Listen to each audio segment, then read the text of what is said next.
Ash and jam. The morning sun crept lazily over the green shingles of a thatched roof, casting dappled light through the dew-specked window of a modest cottage nestled near the tree line of the eastern woods. The soft thrum of forest life had already begun, a gentle buzz of sprites among the birch, the low cough of a griffin farther up the mountain pass, and the faint chitter of field drakes, stalking morning mice. Inside, Crow stirred beneath a patchwork blanket. The air in the room was cool, smelling faintly of ash from the old fireplace and the distant, syrupy scent of fresh jam. He blinked up at the wooden beams above his bed, the familiar creak of them settling, a comforting ritual. Another morning. Another day of pretending things were normal. Crow. You gonna sleep through the moon cycle again, or are you actually gonna eat this while it's warm? His mother's voice rang from the kitchen, sharp, tired, and worn thin from years of single-handedly managing things in her own stubborn, bullheaded way. I'm up, he called back, scrubbing sleep from his eyes. He swung his legs over the edge of the bed, bare feet meeting the smooth wood floor. A gust of cooler air told him the front door had been open too long, likely by Summer, who rarely remembered to shut it in her excitement to run wild with her oversized ideas and undercooked plans. As he passed the mirror, he caught a glimpse of himself, hair wild, a constellation of sleep lines across his cheek, eyes still full of something he couldn't name. There was something distant in them lately, like the glint of a story that hadn't been written yet. He stepped into the kitchen, where the chaos of breakfast reigned. Lisa stood at the hearth, stirring a pan with sharp, impatient movements.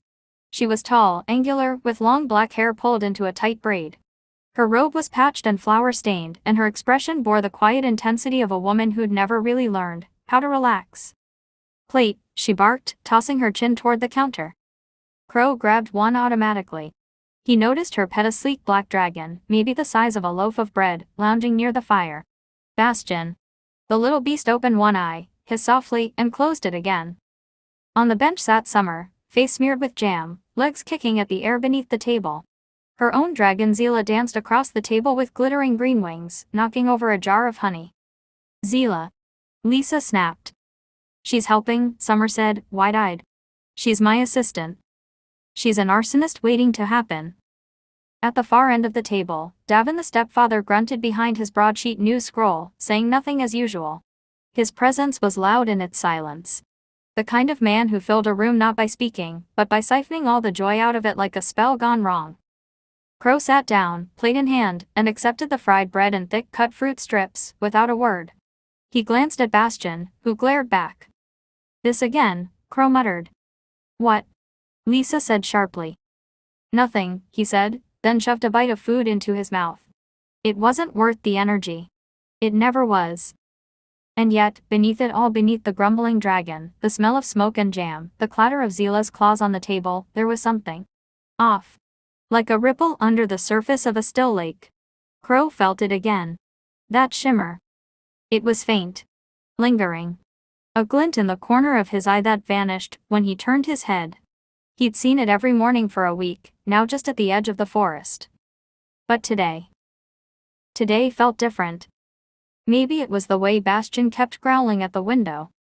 Maybe it was the dream he couldn't quite remember. Or maybe, just maybe, today was the day the shimmer shimmered back. Chapter 2, Ember in the Pines. Crow pushed back from the worn wooden table, the last clink of his spoon echoing louder than usual in the quiet tension that filled the kitchen. Lisa wiped her hands on a faded towel, glancing at him with a mixture of frustration and something softer he didn't want to acknowledge. Summer flitted around the room, her small black dragon Zila darting between her ankles, curious and restless. Bastion, the older black dragon perched on Lisa's shoulder, let out a low rumble, his grumpy eyes tracking Crow with quiet vigilance. Crow didn't wait for goodbyes. He slipped out the door, the crisp morning air hitting his face, sharp and freeing. The house already felt like a cage, every word and glance another chain tightening around his mood. The woods called him, the one place where the chaos of home couldn't follow. With each step beneath the towering trees, the strange ripple he'd felt earlier thickened, becoming clearer, almost like a pulse syncing with his own breath. It was alive, bending to his thoughts, molding itself around the edge of his awareness. He stopped in a small clearing, closed his eyes, and focused everything he had on the sensation. His mind pushed, pulled at the ripple, coaxing it to take shape.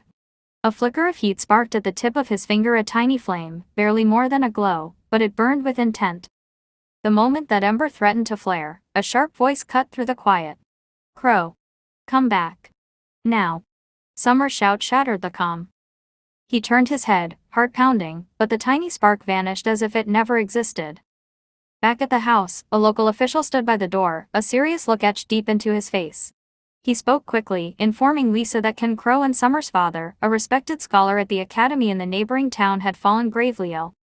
Without hesitation, Lisa volunteered Crow to travel there and assist, hoping he could make a difference. Crow didn't want to go. He didn't want to leave the woods, the ember, or the fragile peace he'd found. But the pull of family and duty was heavier than his rebellion. As the sun dipped lower, Crow's restless mind churned with questions and that tiny ember, a secret waiting to be reignited. Chapter 3: Arrival and Unseen Mysteries. The road stretched out before Crow, a ribbon of dirt and stone winding away from the quiet woods and toward a place that felt different, less wild, more crowded. The sun was higher now, the air warmer, carrying scents of stone, smoke, and distant chatter. To Crow, it wasn't a sprawling city, but compared to the world he'd left behind, it felt vast, almost overwhelming. He carried his pack tightly, its weight of familiar comfort against the unfamiliar streets. Buildings clustered close, their rough stone walls and crooked roofs pressing in as the hum of life grew louder. People moved briskly past him, their voices blending into a constant murmur that filled the narrow alleys and open squares. The home where his father stayed was set apart, a modest stone cottage, not far from the academy. As Crow approached, he saw Ken resting inside, pale and worn, but still holding on to the fierce spark of the scholar Crow knew. The reunion was quiet but filled with unspoken concern. Helping his father recover became Crow's focus. He fetched herbs, tended to meals, and listened to Ken's stories, fragments of old magic and forgotten lore. But there was one puzzle Crow couldn't solve.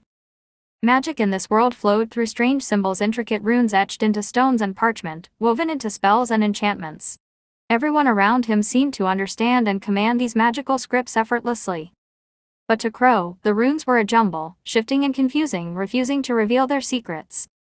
It frustrated him deeply. The fire he'd sparked in the wood should have been impossible without these runes, yet it had happened. This contradiction gnawed at Crow's mind as he watched his father work with the runes, his hands steady and sure, weaving power with practiced ease. Crow's struggle with the runes marked him as different, or maybe it was something more. Something that hadn't yet revealed itself. As night fell over the academy and the cottage, Crow lay awake, eyes fixed on the ceiling, wondering what unseen threads of magic and mystery were about to pull him deeper into this world.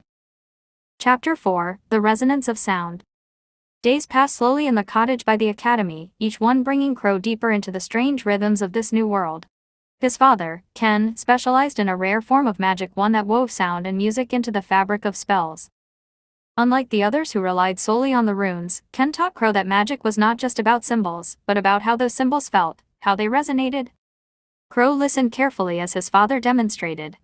With a flick of his hand, a rune would shimmer softly, vibrating in the air like a note from a string. Then came the sound, a hum, a pulse, a song that filled the room and wrapped around them both. It's not just the shape of the rune, Ken explained quietly, but the energy it carries.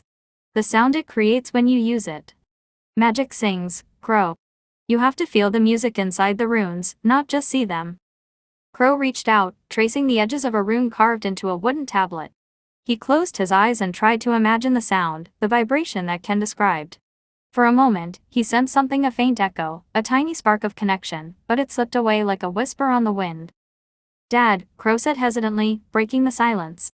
"Have you ever heard of anyone who can touch the magic? Not just feel it, but actually touch it. Like, hold it." Ken paused, his brow furrowing. Touch magic.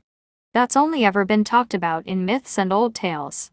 Legends speak of those rare few, but no one's seen it in centuries. Magic is supposed to be something you channel, not something you grab.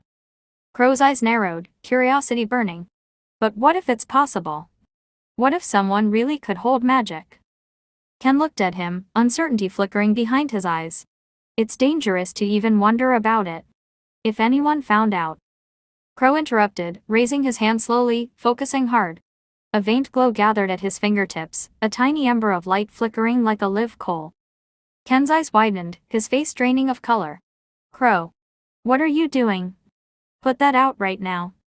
Crow let his hand drop, and the ember vanished, leaving the room still. "Where did you learn to do that?" Ken asked, voice low and tense. "I don't know," Crow admitted. "It just happened when I tried." Ken ran a hand through his hair, pacing a little. This isn't normal. We can't let anyone know. Not the academy, not the village. This kind of power, it's too unpredictable. People will fear it or worse. Crow looked at his father, searching for reassurance. I don't know what to do yet, Ken said quietly. But for now, this stays between us. No one else can find out.